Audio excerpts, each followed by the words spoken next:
Boa noite, galerinha, tudo bem?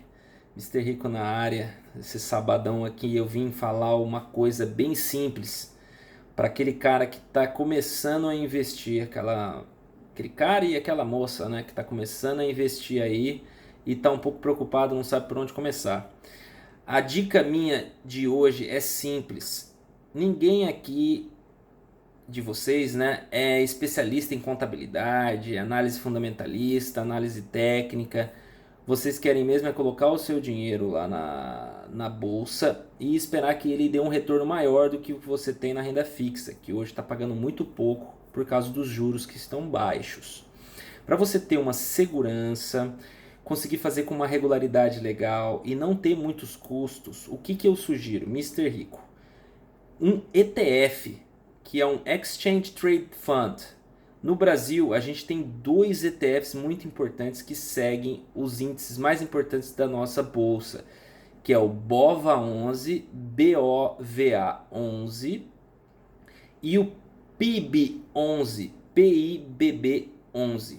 Eles são dois fundos passivos, ETFs, que replicam, o primeiro, o BOVA11, replica o Ibovespa, o índice Ibovespa, e o segundo é o IBRX50. O PIB11 segue o IBRX50. Eles têm uma composição muito parecida, mas só que o número de ações é diferente.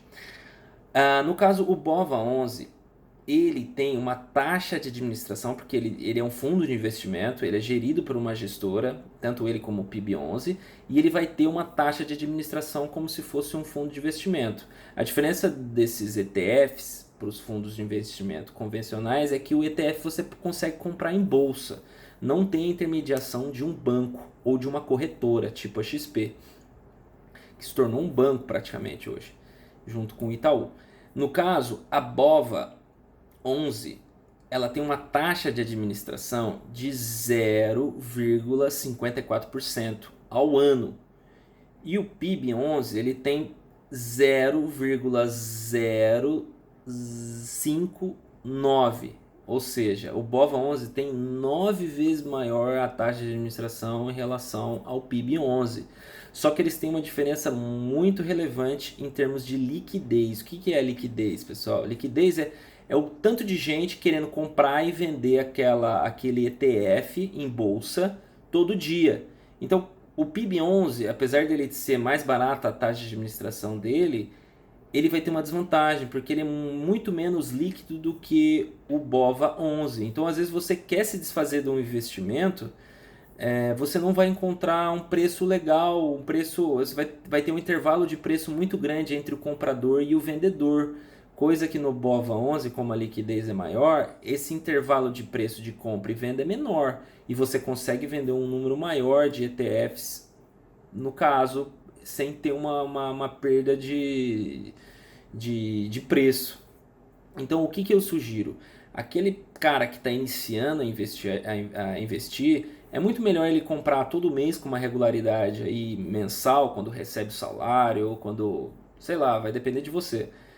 Ele investir todo mês em apenas uma coisa, que é o ETF, e já vai estar investindo automaticamente em 60 empresas, no caso do BOVA11. E esses dividendos que ele vai receber das empresas que o índice, o ETF está investindo, ele nem vai precisar se mexer. O próprio ETF, a gestora, vai reinvestir os dividendos que foram pagos pelas empresas.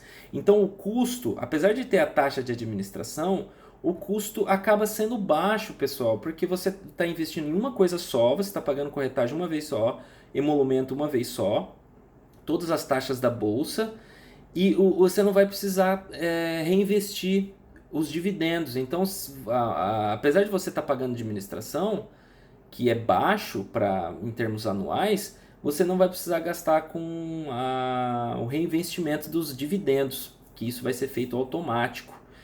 E ao mesmo tempo você vai ter uma segurança porque você vai estar investindo de uma vez só numa quantidade muito grande de empresas, então o risco é muito menor. Então a dica hoje para quem está começando a investir sem problema nenhum, sem neura, é o BOVA11, pessoal. Presta atenção nesse nome, beleza? Valeu, uma boa noite a todos, aí, um ótimo sábado e até a próxima. Valeu.